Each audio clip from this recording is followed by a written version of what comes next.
बढ़ते आगे और अब वक्त है हमारी खास सीरीज मार्केट आउटलुक 2024 का। जी हाँ, 2024 के लिए बाजार का आउटलुक क्या है, आइए मुलाकात करते हैं इस सीरीज में बाजार के जाने माने दिग्गजों के साथ।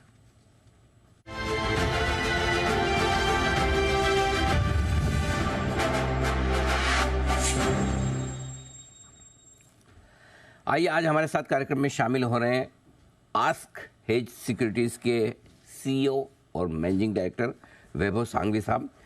23 साल से ज़्यादा का लंबा गहरा अनुभव है वैभव सर का हेज फंड्स में कामकाज करने का। HDFC बैंक से आपने करियर की शुरुआत की थी और उसके बाद इक्विटीज़ और प्राइवेट बैंकिंग टीम में आपने लंबा काम किया है। DSP मरीन लिंच ग्रुप के साथ भी आपका लंबा एसोसिएशन रहा है। प्रोफेशन से आप चार्टर्ड अकाउंटेंट हैं और NM कॉलेज से आपने कॉमर्स में ग्रेजुएशन की डिग्री भी हासिल की है। वैभव सर, बहुत बहुत स्वागत है आपका, धन्यवाद हमें समय देने के लिए। सबसे पहले तो आपको, आपकी पूरी टीम और आपके क्लाइंट्स को नए साल की बहुत बहुत शुभकामनाएं। 2024 आपके लिए और ज़्यादा वेल्थ बनाने वाला साल साबित हो सर, ऐसी हमारी शुभकामनाएं। बताएं सर, वाकई में ऐसा होगा क्या? 2024 2023 से बेहतर हो सकता है या पॉजिटिव होगा? आई थिंक अब फर्स्ट ऑफ ऑल आपको अनिल जी और आपके श्रोताओं निवेशकों को सबको हमारी तरफ से शुभकामनाएं फॉर द 2024 ईयर। नाउ अगर आप देखें कि 2023 एंड किया 20% ऊपर in terms of the index, और खास करके लास्ट 2 महीने में अच्छी सी मूव आई है, स्पेशली पोस्ट टू इवेंट्स। एक तो जो डोमेस्टिक इलेक्शन के रिजल्ट, स्टेट इलेक्शन के रिजल्ट आए, और दूसरा कि फेड ने एक इंडिकेशन दिया कि यहाँ पे आपके रेट्स टॉप आउट हो चुके हैं। उसके कारण हमने देखा कि globally on risk on environment हुआ है, और खास करके इमर्जिंग मार्केट्स में एक अच्छी गतिविधि हमने देखी है at least for the last month, जहां हमने ओवरऑल इमर्जिंग मार्केट में फ्लोज अच्छे देखे हैं। और India being 16% of that basket, वो नेचुरल बेनिफिशियरी रहा है वो पॉजिटिव फ्लो का।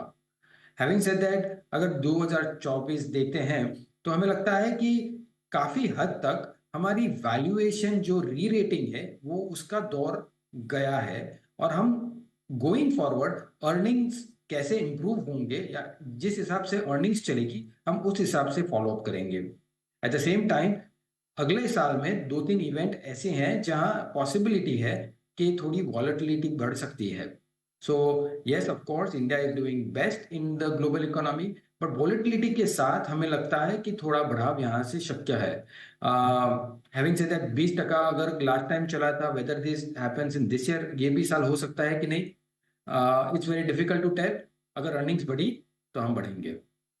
भारतीय बाजारों के लिए सबसे इम्पोर्टेंट फैक्टर है अर्निंग्स का। कंपनियों की कमाई होनी चाहिए ताकि वो मजबूती से बाजार को संभाले रख सके। कुछ और फैक्टर्स पे भी मैं राय लूँगा, लेकिन उससे पहले आपने चूंकि ग्लोबल मार्केट्स का जिक्र किया, पहले एक बार वहाँ पर आपसे राय लेना चाहता हूँ। आप कैसे देख रहे हैं दुनिया भर के बाजारों को 2024 में? 2024 में एक थिंग वेरी क्लियर है कि यहाँ से ब्याज दरें थोड़ी घटेगी। अभी कितनी घटेगी वो डिपेंड करता है कि इनकमिंग डेटा कैसा आता है, ग्लोबल इन्फ्लेशन किस बाजू बैठता है, और एक बार ग्रोथ डिक्रीज होता है और इन्फ्लेशन भी डिक्रीज होता है तो एक जगह बन जाएगी आपको इंटरेस्ट रेट घटाने की। और जैसे ही इंटरेस्ट रेट्स घटते हैं तो हमें लगता है कि ओवरऑल मार्केट और इक्विटी मार्केट्स में वैल्यूएशन को थोड़ा कंफर्ट मिल जाएगा उस हिसाब से।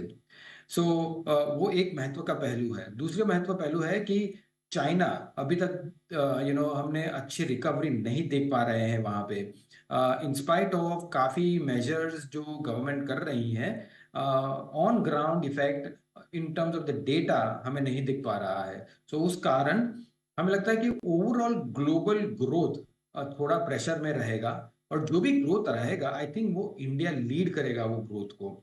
So from a global market perspective India एक सबसे बेहतरीन सिचुएशन में है eight this point in time.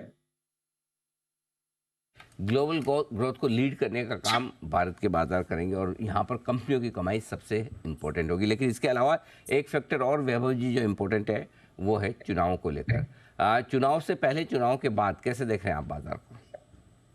Typically हम अगर डेटा ही देखते हैं, प्योर डेटा, तो चुनाव के 6 महीने पहले हम टिपिकली देखते हैं कि मार्केट थोड़ी बॉयंट रहती है in expectations of a favourable outcome. Of course last 2 महीने में जो मूव आई है, जो 13% 14% की मूव आई है, आई थिंक थोड़ा फैक्टर इन कर चुका है एक फेवरेबल आउटकम। सो हमें लगता है कि ऑफ कोर्स इलेक्शन रिजल्ट जैसे ब्रॉडर एक्सपेक्टेशन है, अगर वैसा रहा तो I think it should be steady state normal business as usual.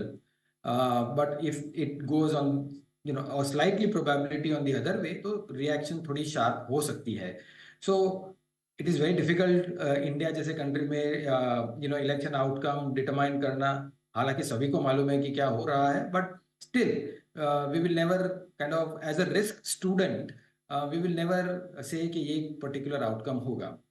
So once election results आ जाते हैं, पॉलिसी कंटिन्यूएशन देखते हैं, तो हमें लगता है कि एक प्राइवेट केपेक्स का दौर वापस नए से शुरू होगा। सो एक वो चीज बहुत ही ध्यान में रखनी है, अगर वो होता है तो overall broader economic growth, employment growth और अर्निंग्स ग्रोथ भी हो सकती है। ओके, तो ये है आपके लिए पूरा का पूरा आउटलुक। अब बताएं सर, भारतीय बाजारों में क्या पसंद है आपको? अगर पैसा लगाना है तो निवेश के लायक मौके कहाँ आपको नजर आते हैं? ऑफकोर्स जिस हिसाब से सप्लाई साइड में गवर्नमेंट की अच्छी फोकस रही है, हमें लगता है कि इंडस्ट्रियल्स, कैप गुड्स ये कंटिन्यूड अच्छे करने चाहिए। ऑफकोर्स एक वैल्यूएशन एक क्वेश्चन मार्क है, पैरामीटर है जो सभी को देखना चाहिए। अप्रोप्रिएट वैल्यूएशन पे ये सेक्टर में हमें बहुत ही अच्छा लगता है। सेकेंड, कंज्यूमर डिस्क्रेशनरी एक ऐसा सेक्टर है जहां हमें लगता है कि थोड़ी और मूवमेंट आनी चाहिए। लास्ट 1 डेढ़ साल में except for autos, consumer discretionary काफी डल रहे हैं, तो हमें लगता है कि यहाँ एक सेगमेंट में थोड़ी अपॉर्चुनिटी बन सकती है। साथ ही साथ बैंकिंग एंड फाइनेंशियल और खास करके फाइनेंशियल सर्विसेज में हमें लगता है कि एक अच्छी निवेश करने की उम्मीद है हमें, और अपॉर्चुनिटी भी मिल सकती है वहाँ पे। और लास्टली कि multi decade opportunity in terms of renewables देख सकते हैं for a very very long period of time. Okay, आपसे राय लेना चाहता हूँ एक दो और अलग सेक्टर में, जैसे फॉर एग्जांपल सरकारी कंपनियों के शेयरों में बड़ी तेजी रही 2023 में। क्या कोई स्पेस है सरकारी कंपनियों में जो आपको पसंद है? रेलवे, डिफेंस, पीएसयू बैंक्स या कुछ और? ऑफ कोर्स आई थिंक जिस हिसाब से पॉलिसी एक्शन हुई है और जिस हिसाब से जो ऑर्डर फ्लोज हुए हैं इन सभी कंपनियों में, काफी अच्छा बॉयंसी दिखा रहा है बिजनेस पर्सपेक्टिव से। ऑफ कोर्स वो काफी स्टॉक्स चले भी हैं, इनके वैल्यूएशंस महंगे भी हुए हैं। सो फ्रेश इंक्रीमेंटल इन्वेस्टमेंट्स करने के लिए जैसे जैसे नंबर्स आते जाएंगे, वैसे वैसे ही इसका जैसे मुनाफा बढ़ता जाएगा, उनकी स्टॉक प्राइस परफॉर्मेंस भी बढ़ेगी। But in terms of valuation री रेटिंग की बात कहें तो आई थिंक वैल्यूएशन री रेटिंग काफी अच्छी हो चुकी है। यहाँ से earnings, I keep on repeating the same thing, but earnings एक कोर फोकस है जो देखना चाहिए। और लास्ट पॉइंट एक मैं कहूंगा कि इंटरेस्ट रेट्स जब भी घटने की बात आ रही है, तो generally we see a shift value से ग्रोथ की तरफ। लास्ट 2 साल में वैल्यू परफॉर्म किया हुआ है, अभी हमें लगता है कि थोड़ा टिल्ट होगा ग्रोथ की तरफ। ओके, एक आखिरी सवाल आपसे लूँगा वैभव जी, वो मेटल और आईटी शेयर पर दोनों ही अभी तक बहुत अच्छी तेजी में नहीं आया, थोड़ी थोड़ी रिकवरी तो हुई है। ग्लोबल मार्केट से प्रभावित होने वाले सेक्टर्स हैं, इनको लेकर क्या व्यू है आपका? हमारी एक हमें स्ट्रांगली बिलीव करते हैं कि एक थीम है for the coming year, domestic versus global. जो भी कंपनियां डोमेस्टिक सेक्टर्स के का एक्सपोजर है, डोमेस्टिक कंज्यूमर का एक्सपोर्ट है, डोमेस्टिक इंडस्ट्री का एक्सपोजर है, हमें लगता है उसमें प्रेफरेंस ज्यादा रखना चाहिए as compare to the global expose companies या एक्सपोर्ट ड्रिवन कंपनीज। क्योंकि जब ग्लोबल इकोनॉमी के ग्रोथ रेट या ग्रोथ रेट कम हो रहे हैं, तो एक नॉर्मल हेडविंड आ सकती है ये सभी सेक्टरों में। सो मेटल्स बोले या आईटी बोले, ये दो सेक्टर्स हमें लगता है कि can be trading bet, but not probably for a little medium to long term at this point in time. ठीक बात है, तो सिर्फ ट्रेडिंग के लिहाज से अगर आपको देखना है तो अच्छी बात है। इन्वेस्टमेंट के लिए अभी थोड़ा सा और वक्त है इनके फंडामेंटल सुधरने में। वैभव जी, बहुत बहुत धन्यवाद आपका, समय दिया आपने विस्तार से बाजार पर, चाहे हमारे बाजार हों चाहे दुनिया भर के बाजार हों, आपने डायरेक्शन और उसका पूरा क्लियर कट हमें एनालिसिस दिया। Thank you so much sir, बहुत बहुत शुक्रिया आपका। आइए बढ़ते आगे, 21,630 के आसपास निफ्टी है, 115